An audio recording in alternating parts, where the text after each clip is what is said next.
نحمده ونصلي ونسلم على حبيبه الكريم أما بعد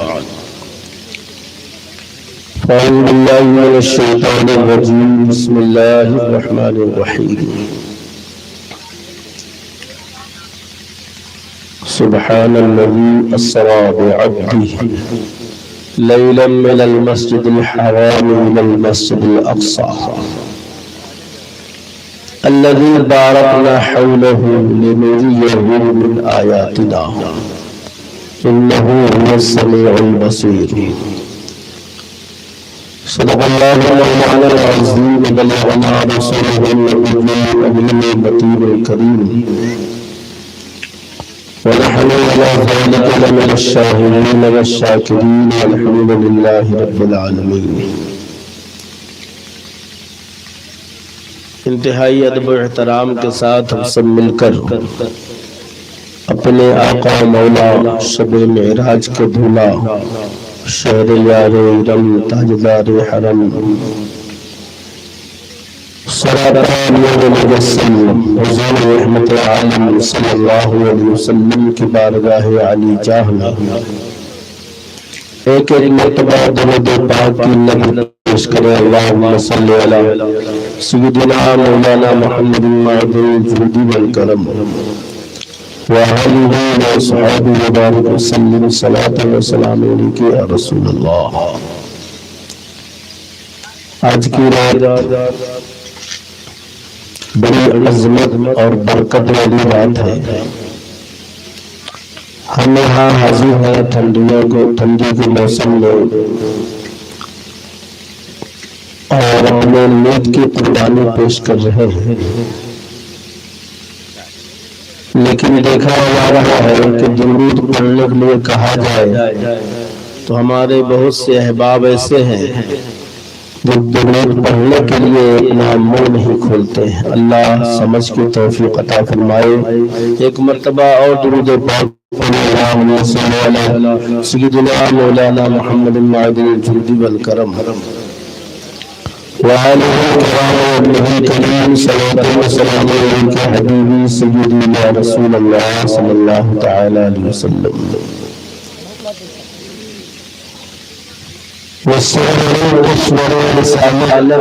جو عرش پر جلوہ کر ہوئے تھے. بابو ذرا سا ادھر.